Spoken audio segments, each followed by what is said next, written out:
जब magic academy के दो स्टूडेंट्स ने एक दूसरे को ड्यूल के लिए चैलेंज किया, तो किसी ने भी ऐसे नतीजे की उम्मीद नहीं की थी। ग्रे ने एक जादुई ईथर बॉल रिलीज किया जो अपने ओपोनेंट से 100 गुना बड़ा था। अगर प्रोफेसर ने बीच में दखल ना दिया होता, तो दूसरा स्टूडेंट पूरी तरह से तबाह हो चुका होता। ग्रे को देखते हुए उसे समझ नहीं आ रहा कि उसने इतनी ताकत कैसे हासिल की। पहले कभी किसी स्टूडेंट के पास ऐसी जादुई ताकत नहीं देखी गई थी। लेकिन सच तो यह है, ग्रे एक रिग्रेसर है और वो हमेशा से इतना स्ट्रांग नहीं था। ये रही उसकी स्टोरी की शुरुआत। ये इंसानियत के सबसे बड़े हीरोज और उनके डिमोनिक दुश्मन के बीच फाइनल बैटल है। लेकिन इस बार हम किसी ग्लोरीफाइड ओवरपावर्ड हीरो को फॉलो नहीं कर रहे, बल्कि हमारा प्रोटैगनिस्ट बस एक और फुट सोल्जर है जो अपनी ड्यूटी पूरी मेहनत से कर रहा है। एक नीचे दर्जे का रंट होने के नाते एक तीखा लेजर ब्लास्ट सीधे उसके सीने से आर पार हो जाता है। इतना पावरफुल हिट कि वो इसका रेजिस्ट भी नहीं करता और बस इसे गुजरने देता है। और बस यहीं उसकी स्टोरी खत्म हो जाती है। अपने आखिरी पलों में वो अपने साथी सोल्जर्स की तरफ देखता है जो चारों तरफ बिखरे हुए मरे पड़े हैं। और वो तथाकथित सबसे बड़े हीरोज, खैर वो इंसानियत के सबसे बड़े दुश्मन लिक्विडेटर के खिलाफ एक इंटेंस क्लैश में लॉक्ड हैं। हीरोज में चार बहादुर वॉरियर्स हैं, हर एक के पास यूनिक ट्रेड्स और फ्लैशी पावर्स। और फिर हैं हमारे बॉय जैसे लोग, फुट सोल्जर्स, जो बस बलि के बकरों की तरह फेंके गए हैं। ये लोग बेसिकली एनपीसीज की तरह हैं जो कॉर्नर में खड़े रहते हैं बिना कोई डायलॉग बोले। इनका पर्पस बस मर जाना। उसे अपने बारे में बहुत दुख होता है, सोचता है कि उसने इस वॉर में कितना कम कंट्रीब्यूट किया, काश वो किसी टैलेंट के साथ पैदा हुआ होता। लेकिन जितने भी पावरफुल वो हीरोज हों, उनके पास भी कोई चांस नहीं है। लिक्विडेटर उन्हें खीरे की तरह काट देता है। लिटरली एक सिंगल ब्लो ही काफी था सबको वाइप आउट करने के लिए। पता चलता है कि वो मॉन्स्टर पूरे टाइम अपने शिकार के साथ खेल रहा था। इंसानियत का फेट अब फाइनली सील हो चुका था, या कम से कम ग्रे ली ने तो यही सोचा। तभी उसे याद आता है कि उसका दिल पहले ही टुकड़े टुकड़े हो चुका है, फिर भी वो मरा नहीं है। अगली बात जो वो जानता है वो खंडहरों के बीच खड़ा है। उसके सामने एक सर्वशक्तिमान बीइंग है जो बिल्कुल जीरो कॉन्टेक्स्ट देता है कि क्या हो रहा है। ये मिस्टी ड्यूड दावा करता है कि ग्रे का शरीर पहले ही हील हो चुका है, लेकिन वाइल्ड पार्ट यह है कि उसने खुद को हील किया, वो भी उन पावर्स की मदद से जो हमेशा से उसके अंदर दबी थीं। ये बीइंग आगे कहता है कि ग्रे असल में लिक्विडेटर से कहीं ज्यादा स्ट्रांग है, वही बास्टर्ड जिसने उन सारे हीरोज को सुअरों की तरह काट डाला। लेकिन उसे यकीन नहीं कि ग्रे इस पावर को हैंडल भी कर पाएगा। तो अभी के लिए वो बीइंग हमारे बॉय को अपनी पावर का एक हिस्सा उधार देता है, बस इतना कि लिक्विडेटर को ढेर कर सके। रियल वर्ल्ड में वापस ग्रे की तलवार तुरंत उस सर्वशक्तिमान बीइंग की दी हुई मिस्टीरियस एनर्जी से घिर जाती है। बिना टाइम वेस्ट किए वो इस एनर्जी को टेस्ट करता है कि ये रियल डील है या बस हवा। पता चलता है ये पावर सीरियस पंच पैक करती है, इतना कि लिक्विडेटर असल में ग्रे की स्ट्रेंथ की तारीफ करता है। लेकिन फिर भी ये काफी नहीं है। जैसे ही ग्रे एक और स्ट्राइक के लिए जाता है, बैम, उसे भी आधा काट दिया जाता है बाकियों की तरह। उसके बाइसेक्टेड बॉडी से खून बहता है और लिक्विडेटर अजीब तरह से फिर उसकी तारीफ करता है। वो पहला इंसान है जिसने लिक्विडेटर को इतना पुश किया कि उसे फुल पावर यूज करनी पड़ी। लेकिन लिक्विडेटर को एक और सरप्राइज मिलने वाला है। ग्रे अभी खत्म नहीं हुआ। वो ब्लैकिश एनर्जी उसे फ्यूल कर रही है। उसका लोअर हाफ जो एक सेकंड पहले गायब था, अब रिफॉर्म हो चुका है, पूरी तरह डार्क एनर्जी से बना। ब्रो अब फुल ब्लैक क्लोवर मोड में है अपनी उस मैसिव तलवार के साथ। ये देखने लायक सीन है कि कोई लिक्विडेटर को डगमगा सकता है। दुश्मन के पास कोई ऑप्शन नहीं बचता सिवाय एक हनीकॉम शील्ड उठाने के, अपने सॉरी सेल्फ को बचाने के लिए। ग्रे अब इंसान जैसा भी नहीं लगता। वो अपनी कोलोसल ब्लेड के साथ क्रैश करता है और इम्पैक्ट से हवा में शॉक वेव्स निकलती हैं। शील्ड चमकते टुकड़ों में टूट जाती है और मिस्टर कॉकी को हिट का फुल ब्रंट खाना पड़ता है। अब वो बास्टर्ड सीरियसली सोच रहा है कि जिस चीज से वो फाइट कर रहा है वो इंसान भी है या नहीं। इधर हमारा बॉय खुद से यही सवाल पूछ रहा है, लेकिन अभी के लिए सिर्फ फाइट मैटर्स करती है। और हाँ, ये फ्रीक टफ एज नेल्स है, लेकिन हमारा बॉय भी डिटरमाइंड है कि इसे मैथ करके तोड़ देगा। वो तब तक नहीं रुकेगा जब तक ये खतरा मिट नहीं जाता। वो एक और वाइल्ड स्लैश मारता है और ये क्रीपी बास्टर्ड से गोल्डन ब्लड बहने लगता है। जवाब में वो फ्रीक नेक्स्ट लेवल जुत्सु निकालता है और सेलेस्टियल विंग्स उगा लेता है। लगता है वो टाइम के साथ छेड़छाड़ कर रहा है। दिन रात में बदल जाता है, चांद ऐसा चमकता है जैसे गॉड्स का स्पॉटलाइट हो। ये काफी इंप्रेसिव है और ग्रे इसे मानता भी है, लेकिन इतना इंप्रेसिव नहीं कि उसका कॉन्फिडेंस डगमगा जाए। वो फुल थ्रॉटल जाता है, लिक्विडेटर की गर्दन पर प्रीएम्प्टिव स्ट्राइक लॉन्च करता है, लेकिन सरप्राइजिंगली तलवार पियर्स नहीं करती। उसके आसपास फिर से कोई अजीब शील्ड है। फिर वो बकवास शुरू करता है जो मेरे सर के ऊपर से चली जाती है। अपेरेंटली इस ट्रू डस्क के प्लेन में कुछ भी उसे हर्ट नहीं कर सकता, या कम से कम यही वो बास्टर्ड दावा करता है। वो ग्रे को कहता है कि स्काई की तरफ देखो ताकि पता चले कि वो कितना डीप और खैर हमारा बॉय क्यूरियोसिटी में ऊपर देखता है और एक ब्लाइंडिंग स्टार लाइक चीज देखता है जो इनसेन इंटेंसिटी के साथ चमक रही है। फिर बूम, वो चीज एक डैम मीटियर की तरह क्रैश करती है और ग्रे को एग्जिस्टेंस से ऑब्लिटरेट कर देती है। लिक्विडेटर विजयी खड़ा है उस क्रेटर को घूरते हुए जो पीछे छोड़ गया, लेकिन थैंकफुली वो मिस्टीरियस बीइंग फिर से दिखाई देता है, जस्ट इन टाइम सब कुछ रिवाइंड करने और हमारे बॉय को पास्ट में भेज देता है इकलौते मिशन के साथ, वर्ल्ड को बचाना। बाय द वे उस मिस्टी मैन का नाम है क्रोनोस। अपेरेंटली उसका और लिक्विडेटर का कुछ पुराना हिसाब है, लेकिन कोई हमें बता नहीं रहा कि कैसा। कट बैक टू हमारे बॉय जो अपने रिग्रेशन के बाद एक पीसफुल ग्रीन नेबरहुड में आंखें खोलता है। ये शांत, कूल और ऑनेस्टली बहुत ही फोटोजेनिक है। पता चलता है वो अपने होम टाउन रेनार्डो विलेज में है। न सिर्फ होम टाउन बल्कि इसका पास्ट वर्जन। वो लगभग 15 साल पीछे है। लगता है क्रोनोज ने अपना वादा पूरा किया। ग्रे को टाइम में बैग भेजा गया है वर्ल्ड को बचाने का एक आखिरी शॉट देने के लिए। अचानक उसके हाथ में एक चुभने वाली दर्द क्रॉल करती है। जब वो अपने हाथ की तरफ देखता है तो उसे घाव और उसकी कलाई के चारों तरफ बंधी पट्टियां नजर आती हैं। अब जब वो सोचता है तो ये वो टाइम था जब वो बिल्डर और उसके गैंग के लिए बेसिकली पंचिंग बैग था। लेकिन इस नई जिंदगी के साथ अगर वो अब भी बुली होने देगा तो ये बहुत पैथेटिक होगा। फिर भी उन गाइस से डायरेक्टली फाइट करने का कोई चांस नहीं। ब्रो उनके लीग से बहुत बाहर है। हिंडसाइट में लिक्विडेटर को हराना भी एक सपने जैसा लगता है। एनीवे, उसे अब इन बुलीज से डील करना होगा, वरना वो फिर वही सफरिंग रिलीव करने के लिए डूम्ड है। लगता है ब्रो को ब्रेक नहीं मिल रहा, या मिल रहा है। वो अचानक उसी पुश से टकरा जाता है जिससे वो सबसे ज्यादा डर रहा था। बिल्कुल, ये बेल्डर और उसके गुंडे हैं। चूंकि वो हाल में बोर हो रहे थे, वो हमारे गाय की तलाश में थे अपने गुड ओल्ड फैशन बुलिंग के ट्रेडिशन को कंटिन्यू करने के लिए, जैसे ये उनका नया रिलीजन हो। वो उसके पैरों के पास एक स्पेयर तलवार फेंकते हैं, उसे उठाने का ऑर्डर देते हैं। हमारा बॉय उस तलवार को घूरता रहता है, क्लूलेस। उसे अभी तक समझ नहीं आया कि ये गुंडे क्या चाहते हैं। आखिर 15 साल हो गए तो मेमोरीज थोड़ी हेजी हैं। बिल्डर इस बीच मानता है कि ग्रे जानबूझकर क्लूलेस होने का नाटक कर रहा है, तो वो उसे काइंडली उनके यूजुअल मॉक बैटल्स की याद दिला देता है। ये सुनकर ग्रे जल्दी से इन पेस्टर्स को ब्रश ऑफ करने की कोशिश करता है। ग्रे अपनी घायल हाथ की ओर इशारा करता है। वो इनवाइट के लिए शुक्रगुजार है, लेकिन अफसोस वो ज्वाइन नहीं कर सकता क्योंकि उसका घाव अभी तक ठीक नहीं हुआ है। लेकिन लगता है भाई को इन गुंडों से पीछा छुड़ाने के लिए तलवार उठानी ही पड़ेगी और लड़ना पड़ेगा। वो लोग उसे यकीन दिलाते हैं कि तलवारें पूरी तरह से भोंतरी हैं, तो चोट लगने का चांस बिल्कुल ना के बराबर है। लेकिन ग्रे को यह फीलिंग नहीं छोड़ रही कि चोट लगने का खतरा अभी भी है। चाहे ब्लेड कितनी ही भौंतरी क्यों ना हो, वो तो फिर भी लोहे का टुकड़ा है। एक गलत जगह पर गलत हिट और तुम्हारा स्वर्ग के लिए वन वे टिकट बुक हो सकता है। खैर, उसका पॉइंट तो सही है। बॉल्स पर एक हल्का सा टैप और तुम जमीन पर दर्द से दौरे हो जाओगे।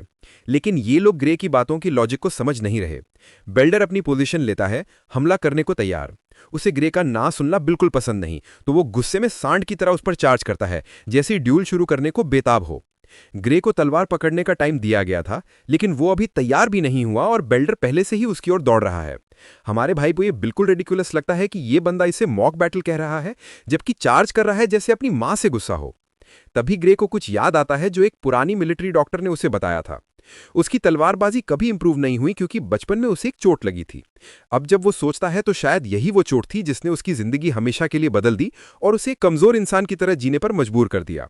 बेल्डर अपनी तलवार के साथ जोर से वार करता है, लेकिन ग्रे एकदम से ब्लर की तरह हट जाता है और उसका वार खाली चला जाता है। सचमुच ग्रे खुद भी हैरान है कि वो इसे डॉज कर पाया।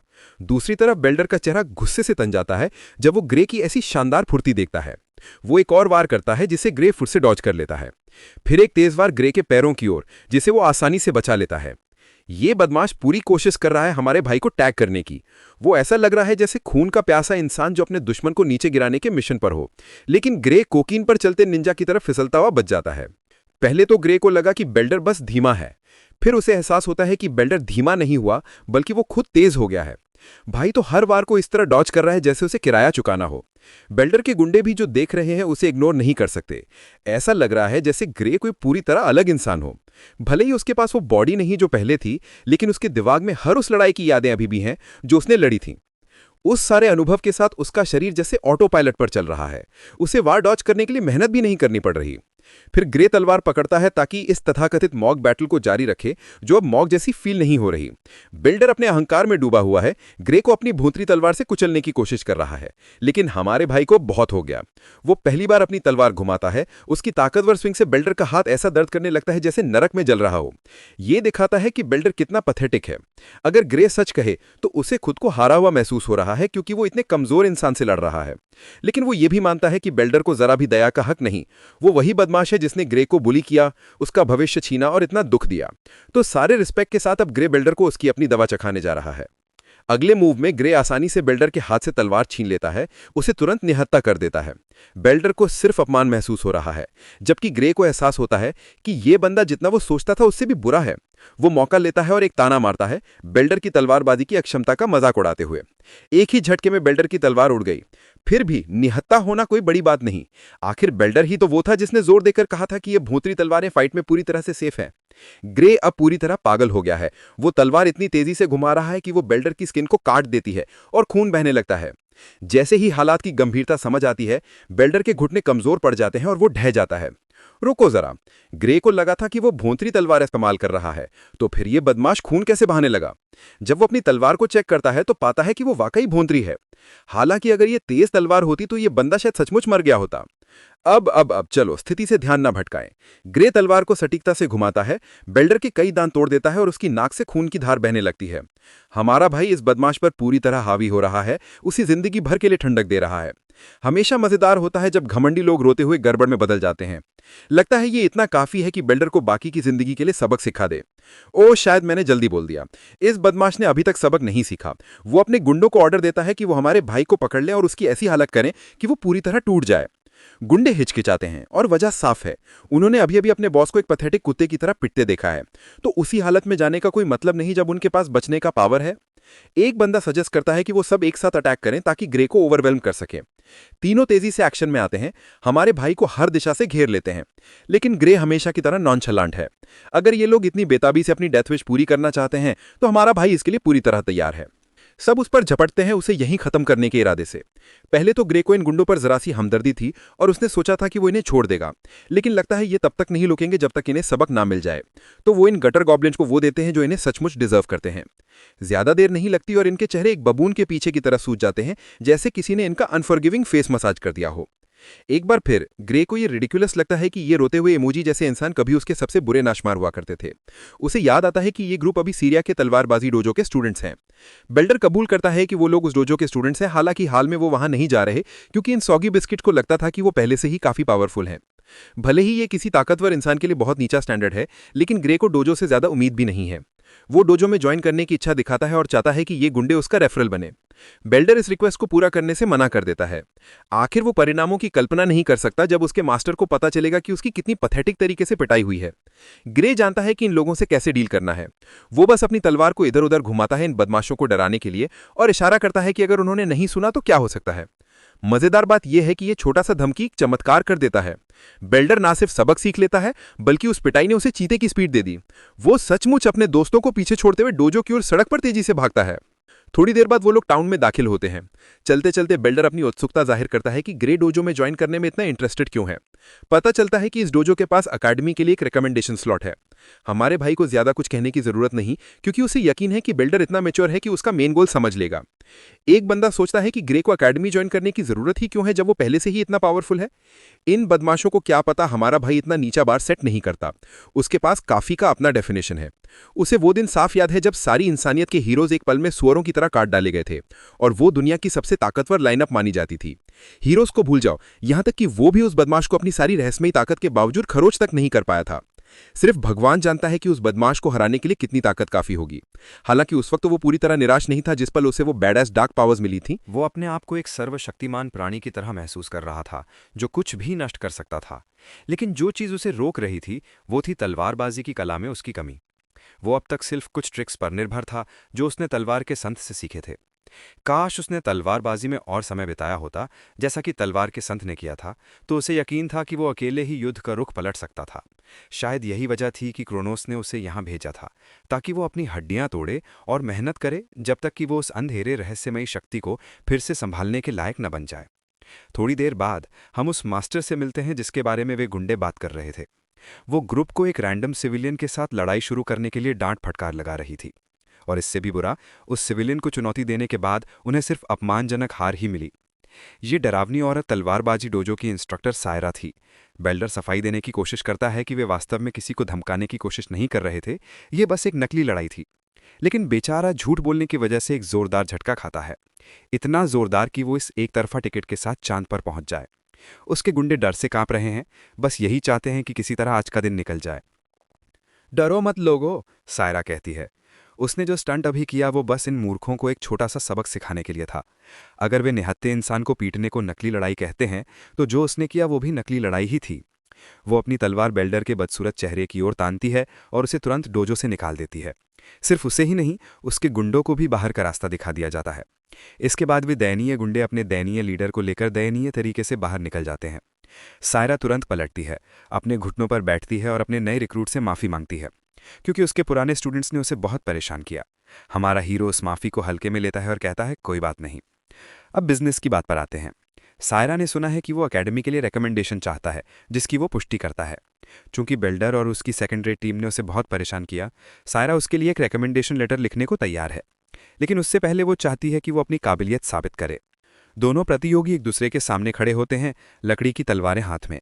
सीनियर होने के नाते सायरा उसे उदारता से पहला वार करने का मौका देती है, और बस इसके साथ ही वारों का आदान प्रदान शुरू हो जाता है। वो इतनी तेजी से हिलते हैं कि सचमुच उनके पीछे सिर्फ सिलुएट्स की ट्रेल्स रह जाती हैं, उनके डरावने वारों से। इस दौरान सायरा अपना काम करती है, हमारे लड़के की काबिलियत का आंकलन करती है। वो देख सकती है कि उसकी उम्र के हिसाब से उसकी तलवारबाजी काफ़ी प्रैक्टिकल है। ऐसा लगता है जैसे वो अनगिनत युद्धों से गुजरा हो। अब समझ आता है कि उन बेवकूफ़ों को एक अकेले इंसान ने धूल क्यों चटाई। उसका स्टाइल ज़्यादातर सेल्फ टॉट है, लेकिन कभी कभी उसकी तलवारबाजी एकेडमी में सिखाए जाने वाले स्टाइल से मिलती जुलती लगती है। शायद किसी ने उसे सिखाया हो, हालांकि उसकी तकनीक अभी भी रफ है। लेकिन एक बात तो पक्की है कि उसके पास ढेर सारा रॉ टैलेंट है, जो बस टैप और हार्नेस होने की भीख मांग रहा है। सायरा को लगता है जैसे उसने एक रफ डायमंड ढूंढ लिया हो। अब जब उसने उसका आंकलन कर लिया, वो इस ड्यूअल को अपने आखिरी वार के साथ खत्म करने का फैसला करती है। हमारा हीरो खुद को तैयार करता है और उसका हमला आसानी से रोक देता है। ये मकाबरा डांस फिर से शुरू हो जाता है। भाई लोग, वो सचमुच सायरा के हर हमले को ऐसे रोक रहा है जैसे उसे डैमेज से एलर्जी हो। इससे सायरा थोड़ा एंग्शियस फील करने लगती है। उसकी तरफ से हिचकिचाहट की कमियों से परेशान कर रही है। ऐसा लगता है जैसे उसका कोई भी हमला उसकी पोजीशन को हिला नहीं पा रहा। हेल, वो खुद पर गुस्सा होने लगती है। सोचो, वो एक नकली लड़ाई में जो सिर्फ इस यंग गन की काबिलियत मापने के लिए थी, अपनी पूरी ताकत लगानी पड़ रही है। वो इतना ओवरवेल्म्ड हो जाती है कि उसे डर लगने लगता है। एक पल के लिए वो ऐसा लगता है जैसे कोई राक्षसी प्राणी कुछ बड़ा करने वाला हो। हमारे लड़के के आखिरी स्विंग को आसानी से झेलने के बाद उसे एहसास होता है कि यह बस एक वाइल्ड स्विंग था। उस क्रेजी स्विंग के बाद ग्रे थकावट महसूस करता है और उसकी एनर्जी लेवल गिर जाता है। सायरा उसे उदास देखती है और इसे उसकी डिफेंस में कमजोरी समझ लेती है। वो एक गुस्सैल पत्ती की तरह झपटती है, लेकिन तुरंत चेकमेट हो जाती है। टेबल्स पलट गए, टूटी हुई लकड़ी की तलवार जमीन पर गिरती है और ग्रे खुद को हैरान पाता है। एक सेकंड के लिए उसे वही अंधेरी शक्ति फिर से मिलती है जो उसे लिक्विडेटर के खिलाफ युद्ध में मिली थी। इतना कि उसने अब उस शक्ति का एक हिस्सा इस्तेमाल किया। इसका मतलब है कि रिग्रेशन के बाद भी उसे अपनी शक्तियों तक पहुंच है। लेकिन तभी एक तीव्र दर्द उसकी बॉडी को जकड़ लेता है और वो घुटनों के बल गिर जाता है। वो खड़े होने की हालत में भी नहीं है। सायरा उसकी हालत से घबरा जाती है और मदद करना चाहती है, लेकिन इतनी सी थोड़ी सी शक्ति इस्तेमाल करने के बाद भी ग्रे को एहसास होता है कि उसकी मौजूदा बॉडी उसकी शक्तियों को बर्दाश्त नहीं कर सकती। फिर भी वो हिम्मत जुटाकर अपने पैरों पर खड़ा हो जाता है, हालांकि उसका शरीर कांप रहा है। सायरा को बताने के बाद कि वो ठीक है, ग्रे अपने विचारों में खो जाता है। उसे एहसास होता है कि वो मुश्किल से खड़ा हो पा रहा है, जो इस बात पर जोर देता है कि उसे अपनी शक्तियों के साथ कितना कुशल होना पड़ेगा। ओह, वो ये भी सोच रहा है कि क्या उसे सामने खड़ी अनुभवी तलवार मास्टर को अपनी शक्ति के बारे में बताना चाहिए। सायरा बस उसे एकदम खोया हुआ और कंफ्यूज देखती है। इस बीच हमारा लड़का सिचुएशन को क्लियर माइंड से एनालाइज करता है और निष्कर्ष निकालता है कि उसे किसी को कुछ नहीं बताना चाहिए। आखिरकार उसकी हास्यास्पद कहानी पर कौन यकीन करेगा, और ये भी नहीं कि वो अपनी डार्क पावर्स को अपनी मर्जी से कंट्रोल कर सकता है ताकि दिखा सके कि उसका मतलब क्या है। इसे ध्यान में रखते हुए वो एक मासूम बहाना बनाता है कि उसने बस खुद को ज्यादा थका लिया, लेकिन तलवार मास्टर को उसका बहाना एक सेकंड के लिए भी विश्वास नहीं होता। वो सोचती है कि यह कितना हास्यास्पद बहाना है। कोई रास्ता नहीं कि उसने हमारी तलवार को काट दिया हो जब हम पहले से ही ब्लंट हथियारों से लड़ रहे थे। सायरा इतनी चालाक है कि समझ जाती है कि ग्रे कुछ छिपा रहा है। वर्जिल की बेटी अपनी टूटी हुई तलवार का बचा हुआ हिस्सा हमारे लड़के की ओर इशारा करती है, जिससे ग्रे पूछता है कि क्या कोई समस्या है। साफ तौर पर जिस तरह से वो अपनी रिएक्शन को हैंडल कर रहा है, उससे सायरा समझ जाती है कि वो अभी कुछ भी बात नहीं करना चाहता। उसे चैलेंज करने के बजाय वो उसके फैसले को रिस्पेक्ट करती है और उससे एकेडमी के लिए रिकमेंडेशन के शुरुआती इंटरेस्ट के बारे में पूछती है। हमारा लड़का इसकी पुष्टि करता है, कहता है कि उसने सुना था कि सायरा इस मामले में उसकी मदद कर सकती है। सायरा भी इसे नकारती नहीं। वो जोर देती है कि सिर्फ अपनी अथॉरिटी से वो उसे रॉयल एकेडमी ऑफ स्वॉर्ड्समैनशिप में रिकमेंडेशन दिला सकती है, जो उनके किंगडम की सबसे बेहतरीन एजुकेशनल इंस्टीट्यूशन है। लेकिन हैरानी की बात, वो कहती है कि उसे ग्रे को उस इंस्टीट्यूशन में रेकमेंड करने में कोई इंटरेस्ट नहीं है। वो कहती है कि ग्रे उस एकेडमी के लिए फिट नहीं है। उसके ठंडे शब्द उसे किसी ब्लेड से भी ज्यादा गहरे चुभते हैं। ग्रे खुद को अंदर ही अंदर कोसने लगता है, अपनी काबिलियत पर शक करने लगता है और मान लेता है कि वो बहुत कमजोर है। उसका आखिरी हमला ही एकमात्र उल्लेखनीय चीज थी जो उसने उस लड़ाई में की थी। लेकिन रुको, सायरा ने अभी बात खत्म नहीं की। वो अपनी बात आगे बढ़ाती हुई कहती है कि रॉयल एकेडमी जाने के बजाय इस लड़के को वर्ल्ड यूनियन एकेडमी जाना चाहिए। क्या प्लॉट ट्विस्ट है ये रेवलेशन उसे किसी ट्रक से टकराने से भी ज्यादा जोर से लगता है। हालांकि रॉयल एकेडमी हमारे देश की सबसे बेहतरीन है, लेकिन वर्ल्ड यूनियन एकेडमी पूरी दुनिया में टॉप पर है। ये इंस्टीट्यूशन तलवार मास्टरी का शिखर मानी जाती है। ग्रे के पास शब्द नहीं है, क्योंकि यही मैजिक एकेडमी सबसे मजबूत बैटल स्क्वाड पैदा करने के लिए जिम्मेदार है, जिसमें तलवार की संत एमी जैसे लोग शामिल हैं। वो तुरंत सायरा से सवाल करता है कि क्या वो इतने प्रतिष्ठित इंस्टीट्यूशन में जाने के लिए क्वालिफाइड भी है। लड़की उसके सारे अरमानों को चकनाचूर कर देती है, ये कहते हुए कि जैसा वो अभी है उसके लिए वर्ल्ड यूनियन एकेडमी के दरवाजे से अंदर घुसने का कोई चांस ही नहीं है। तलवार मास्टर जानती है कि ग्रे को अपनी कमियों का अंदाजा है, खासकर उसकी बॉडी की इस दयनीय हालत को लेकर। रॉयल एकेडमी की बात करें तो शायद अपनी तलवारबाजी स्किल्स की बदौलत वो कोई चमत्कार कर पाए, लेकिन वर्ल्ड यूनियन एकेडमी के लिए ऐसा बिल्कुल नहीं है। तो हाँ, अगर वो मेहनत नहीं करता तो उसका तो बजा ही बजा है। यहाँ तक कि सायरा भी हैरान है। इस लड़के के पास तलवारबाजी में गजब का टैलेंट है और फिर भी उसकी बॉडी किसी स्टिकमैन जैसी है। डाउट धीरे धीरे ग्रे के मन में घर करने लगता है और वो वर्ल्ड यूनियन एकेडमी में सामना करने वाले उन राक्षसी अपोनेंट्स के बारे में सोचकर सचमुच चिंतित होने लगता है। ये कोई पार्क में सैर करने जैसा नहीं है और उसकी मौजूदा बॉडी के साथ तो ये सवाल ही नहीं उठता। उसके उदास चेहरे को देखकर सायरा तंज कसती है कि वो कितनी जल्दी हार मान लेता है। हालांकि एकेडमी के एंट्रेंस एग्जाम में अभी पूरे 9 महीने बाकी हैं, फिर भी अपनी काबिलियत पर कम कॉन्फिडेंस की वजह से ग्रे सोचता है कि इतना समय भी उसके लिए काफ़ी नहीं होगा। सायरा उसे हौसला देने की कोशिश करती है, लेकिन वो खुद भी मानती है कि ये समय वाकई कम है। फिर भी वो उसे एक मौका देती है। तलवार मास्टर चाहती है कि वो आने वाले 9 महीनों तक उस पर भरोसा रखे, क्योंकि इस दौरान वो उसे नरक और वापस की सैर करवाएगी। हाँ, कुछ तो कहता है कि वो डेविड गॉगिन्स को हायर करने वाली है और इस लड़के से 3 अल्ट्रा मैराथन दौड़वाएगी, साथ ही 6000 पुलअप्स करवाएगी। खैर, ग्रे मानता है कि भले ही वो कष्ट नहीं उठाना चाहता, लेकिन उसके पास और कोई चारा भी नहीं है। खुद को तैयार घोषित करते हुए वो उम्मीद करता है कि तलवार मास्टर उसका अच्छे से ख्याल रखेगी। सायरा को उसका ये दृढ़ निश्चय पसंद आता है। पहले तो आप लोग सोच रहे होंगे कि ये अच्छा साइन है कि उनकी शुरुआत पॉजिटिव नोट पर हो रही है, लेकिन माहौल तुरंत डरावने मोड़ पर आ जाता है जब वर्जिल की बेटी ऑफिशियली उसके नर्क जैसे ट्रेनिंग की शुरुआत का ऐलान करती है। ग्रे की दर्दनाक परीक्षा शुरू हो जाती है। वो गोकू की तरह ट्रेन करता है और सचमुच उसी की तरह खाता भी है। सायरा उसे सचमुच बुल्किंग फेज में डाल देती है। उसे कुछ संदिग्ध खाने से भी जूझना पड़ता है, लेकिन उसकी टीचर बिल्कुल नरम नहीं पड़ती और उसे हर चीज से गुजरने के लिए मजबूर करती है। उनकी तलवार की ड्यूल्स वैसे ही चलती रहती हैं, जिनका मकसद उसकी तकनीकों को और निखारना है, और फिर बस ऐसे ही 8 महीने बीत जाते हैं। ग्रे को बधाई, क्योंकि इतनी लंबी ट्रेनिंग के बाद उसने एक शानदार शेडेड बॉडी हासिल कर ली है। यहाँ तक कि सायरा भी उसकी फिजिक की तारीफ करती है।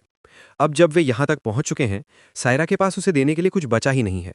वो अब रियल वर्ल्ड में जाने के लिए तैयार है, लेकिन उसका इतना ईजी गोइंग रवैया ग्रे को कंफ्यूज करता है, क्योंकि एंट्रेंस एग्जाम में अभी एक पूरा महीना बाकी है। वर्जिल की बेटी उसे याद दिलाती है कि एंट्रेंस एग्जाम की लोकेशन तक पहुंचने में उसे काफी समय लगेगा, इसलिए उसे जल्दी निकलना होगा। आभार के आखिरी टोकन के तौर पर सायरा उसे एक पैसों का बैग देती है, ताकि उसका सफर आसान हो और महीने भर के खर्चे कवर हो सकें। अब यह है एक रियल टीचर, लेकिन हमारे लड़के को अभी भी इतनी जल्दी जाने का आइडिया अच्छा नहीं लगता। सायरा का जबरदस्ती वाला रवैया उसे दुखी करता है, क्योंकि उसे लगता है कि उसकी टीचर उसे बोझ की तरह दूर धकेल रही है। उसके जवाब पर मुस्कुराते हुए सायरा सोचती है कि वो सिचुएशन को कॉम्प्लिकेट कर रहा है। अचानक ग्रे पास में एक ओगरे के नेस्ट की अफवाह का जिक्र करता है, जिससे सायरा का ध्यान तुरंत उसकी ओर जाता है। वो ये भी बताता है कि गांव में सिक्योरिटी गार्ड्स की कमी की वजह से वो पूरी तरह असुरक्षित है। तलवार मास्टर नेस्ट की मौजूदगी की पुष्टि करती है, जो हाल ही में डिस्कवर हुआ था। साथ ही वो मुस्कुराते हुए कहती है कि कुछ बुरा नहीं होगा। अगर वर्स्ट केस सिनेरियो हो तो उन्हें बस रॉयल कैपिटल की मदद पर निर्भर रहना होगा। हालांकि ग्रे चिंतित है, सायरा सोचती है कि उसका एकमात्र फोकस बिना किसी भटकते विचारों के अपना एग्जाम देना होना चाहिए। ग्रे के दिमाग में उसे पूरा यकीन है कि उसकी टीचर उसे झूठ बोल रही है, उसे तसल्ली दे रही है ताकि उसे चिंता न करनी पड़े। रॉयल कैपिटल कभी भी एक छोटे से गांव की मदद के लिए नहीं आएगा, और जब ओग्रेस गांव पर हमला करेंगे और उसे तबाह करेंगे तो सायरा की क्रूर मौत निश्चित है। उसकी ओरिजिनल लाइफ में उसने सीखा था कि सायरा अकेले युद्ध लड़ते हुए मर गई थी।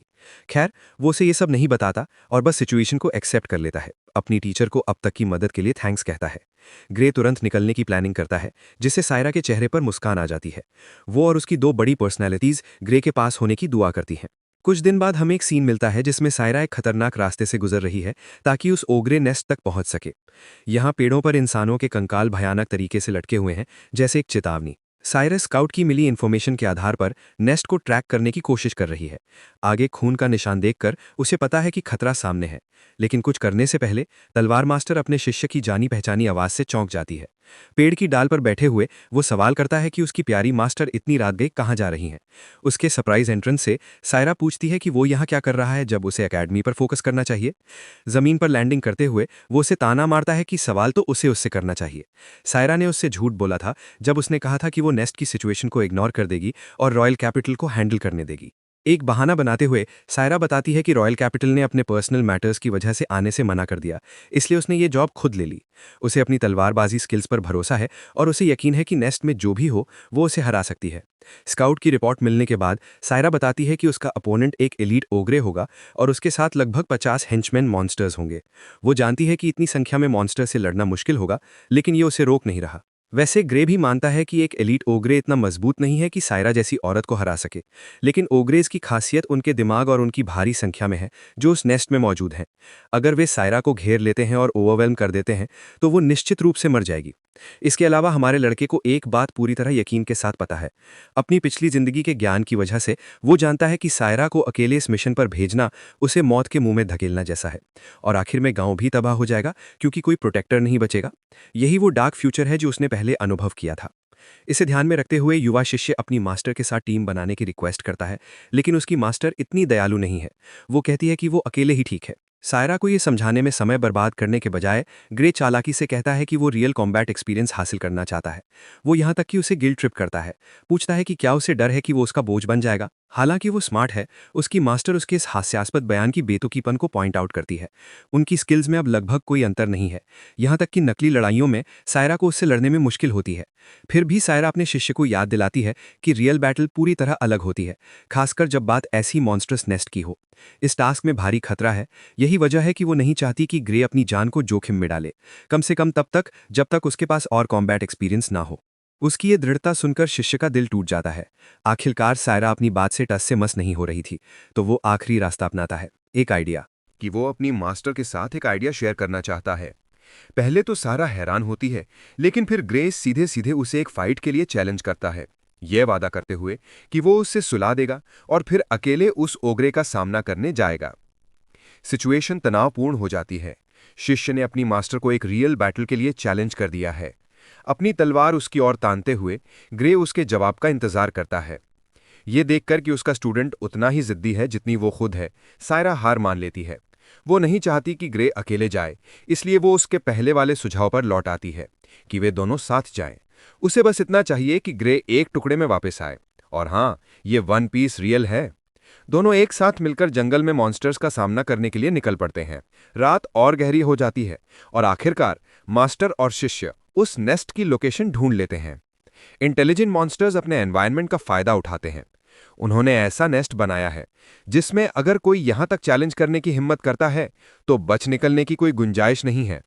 सायरा सोचती है कि ये क्रीचर्स अपनी काबिलियत पर काफी कॉन्फिडेंट होंगे, जबकि ग्रे का तर्क है कि ये उनके लिए और भी नुकसानदेह है क्योंकि उन्हें बहुत सावधानी से लड़ना होगा।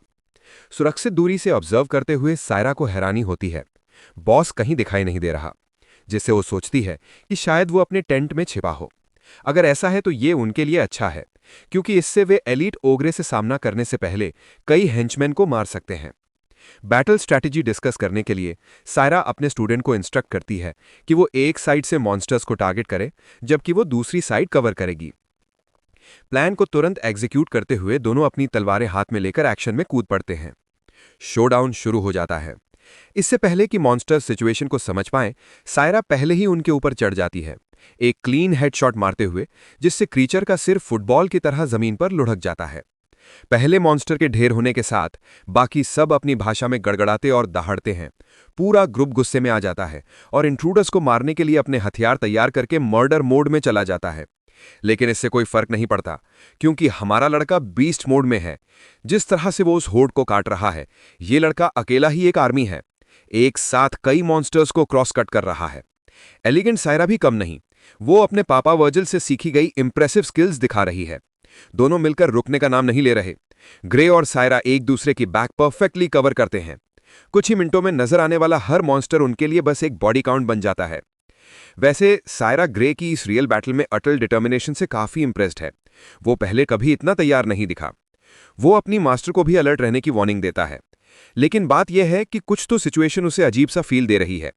ये फाइट उनके लिए बहुत आसान रही है, बहुत ज्यादा आसान वाकई, क्योंकि अगर ये वही लेवल था जिसका सायरा को सामना करना था, तो वो अकेले ही इन सबको हरा सकती थी, उसकी हेल्प के बिना। और यही बात उसे एक अजीब सी बेचैनी में डाल देती है। क्योंकि टेंट के अंदर जो भी छिपा है वो अब तक उनके सामना किए किसी भी चीज से कहीं ज्यादा डरावना होने वाला है। तभी उस क्रीचर की खतरनाक आंखें अंधेरे टेंट से चमकती हैं, ग्रे को दूर से घूरते हुए। जैसे ही ग्रे की नजर उस क्रीचर की आंखों से मिलती है, वो सदमे से कांप उठता है। अपनी सारी ताकत के बावजूद वो डर जाता है और अपनी मास्टर से कहता है कि उन्हें तुरंत भागना होगा। सायरा को समझ नहीं आता कि अचानक उसे क्या हो गया। बिना कुछ समझाए वो इतने डर के साथ चिल्लाता है कि भागो, कि सायरा उससे सवाल नहीं करती। वो बस उसकी इंस्ट्रक्शंस फॉलो करती है और उसके पीछे पीछे भागने लगती है। जैसे ही वे भाग रहे हैं, आप सोच रहे होंगे कि शायद वो बच निकलेंगे, लेकिन नहीं, क्योंकि उनका डरावना अपोनेंट सचमुच आसमान से एक जबरदस्त वर्टिकल जंप के साथ कूदता है। जब मॉन्स्टर जमीन पर अपने पैर जमाता है और इन हिम्मती इंसानों का सामना करता है तो ग्रे डर जाता है। सायरा का चेहरा भी शौक में बदल जाता है। वो बताती है कि बॉस मॉन्स्टर खुद उनके लिए बैटल करने आ गया है। लेकिन तभी ग्रे एक बम डाल देता है जिसकी किसी को उम्मीद नहीं थी। ये बॉस मॉन्स्टर बिल्कुल भी नहीं है। ठीक उसी वक्त जब वो रियल बॉस की लोकेशन बताने वाला होता है, पीछे से एक राक्षसी आवाज दहाड़ती है। ये उत्तेजक आवाज एक और होठ को उनके पीछे भगाने के लिए उकसाती है। सायरा के लिए ये रोमांचक शोर बहरा करने वाला है, लेकिन ओग्रेस के लिए ये उन्हें बैटल हंग्री मेनियाक्स में बदल देता है। सायरा डर से कांप उठती है, अपने होश को समझ नहीं पाती। कोई क्रीचर है जो एलीट ओग्रे से भी ज्यादा डरावना, ज्यादा खौफनाक है, और वो पूरे ग्रुप को कमांड कर रहा है। आखिरकार ग्रे रिवील करता है कि वो एक ओग्रे जनरल के खिलाफ है। वही नेस्ट का रियल बॉस है। मैं आपको याद दिला दूं, वे इस वक्त सचमुच सैंडविच्ड हैं। एक तरफ एलीट ओग्रे उनके भागने की राह रोक रहा है, पीछे लौटना भी ऑप्शन नहीं, क्योंकि वहां एक बड़ा होड़ उनका इंतजार कर रहा है, साथ में नेस्ट का रियल बॉस। सायरा अपनी हैरानी जाहिर करती है, ये पूरी तरह जानते हुए कि उनके लेवल पर भी वो ऐसे मॉन्स्टर का सामना नहीं कर सकते। उनकी जीत की एकमात्र उम्मीद है कि वो सामने वाले एलीट ओग्रे को मारकर भाग निकले। तो वो ठीक वही करती है, उस बीस्ट पर चार्ज करती है और अपनी तलवार को उसके खिलाफ भिड़ा देती है। इस बैटल को जीतने के लिए डिटरमिन्ड वो ओपनिंग का फायदा उठाती है और क्रीचर की बॉडी पर एक तीखा कट मार देती है। खून उस कट से फूट पड़ता है। आमतौर पर यह एक अच्छा साइन होना चाहिए, लेकिन उसकी चिंता और बढ़ जाती है जब वो देखती है कि वो घाव फिर से ठीक हो रहा है। इस बीच हमारा लड़का अकेले ही दर्जनों मॉन्स्टर से भिड़ रहा है और ओग्रे जनरल की काबिलियत के बारे में अपनी नॉलेज शेयर करता है। जाहिर है कि उसकी दहाड़ मॉन्स्टर्स की ताकत और रिकवरी स्पीड को काफी बूस्ट करती है। बेसिकली वे एक स्टेरॉइड्स पर चल रहे एलीट ओग्रे के खिलाफ है। यहां तक कि एक नॉर्मल ओग्रे को ढौसाना भी इतना मुश्किल है कि ग्रे को भी मेहनत करनी पड़ रही है। एक मॉन्स्टर को काटते हुए वो सायरा को उसकी बैक कवर करने के लिए कहता है। वो बस उसे थोड़ा और वक्त बैटल को डिले करने की इंस्ट्रक्शन देता है, जिससे सायरा क्वेश्चन करती है कि उसके पास कौन सी मिराक्युलस स्ट्रैटेजीज हैं। इस पर हमारा लड़का बताता है कि ऐसी सिचुएशन में उनका सिर्फ एक ऑब्जेक्टिव है, और वो है सबसे बदसूरत वाले को मारना, उस बास्टर्ड को जो अपने होठ के पीछे छिपा है। सर्वाइवल की फाइट शुरू हो जाती है जब ग्रे अपनी तलवार को एक मॉन्स्टर के खिलाफ भिड़ाता है, अपनी नाराजगी जाहिर करता है कि वो घिर गया और फ्लैंक किया जा रहा है। वो एक स्लैश को डिफ्लेक्ट करता है और एक और गुस्सेल मॉन्स्टर को अपनी ओर टारगेट करते देखता है। वो दुश्मनों को काटते हुए आगे बढ़ रहा है, अपने सामने एक साफ रास्ता बनाने पर फोकस करता है ताकि वो अपने ऑब्जेक्टिव तक पहुंच सके। लेकिन लापरवाही में वो इतनी ताकत इस्तेमाल करता है कि उसकी तलवार सचमुच चकनाचूर हो जाती है। ये वाकई परेशानी की बात है, क्योंकि अब वो उस एक हथियार के बिना रह गया जिस पर उसे भरोसा था। वो एनहांस्ड ओग्रे के डाउनवर्ड स्लैश को डॉज करता है और अपनी स्पेयर तलवार निकालने पर ध्यान देता है। हाँ, ये अब तक का सबसे स्मार्ट मेन कैरेक्टर है। दूसरी तलवार कैरी करना मतलब तैयार रहना। खैर, ग्रे चिंतित है कि उसकी ये तलवार ज्यादा देर नहीं टिकेगी। उसकी रेस्क्यू में उसकी मास्टर अपनी स्पेयर तलवार उसकी ओर उछाल देती है, जिससे उसे जीत का एक और चांस मिलता है। दोनों स्पेयर तलवारों के साथ उसके पास अब बेटर फाइटिंग चांस है, लेकिन फिर भी ये हर एक मॉन्स्टर को मारने के लिए काफी नहीं होगा। इन मॉन्स्टर्स को मारते हुए ओग्रे जनरल तक पहुंचने में बहुत ज्यादा रुकावट है। अपनी काबिलियत पर भरोसा करते हुए ये बंदा पागलपन की हद तक चला जाता है, एक सुपर स्पीड स्लैश छोड़ता हुआ।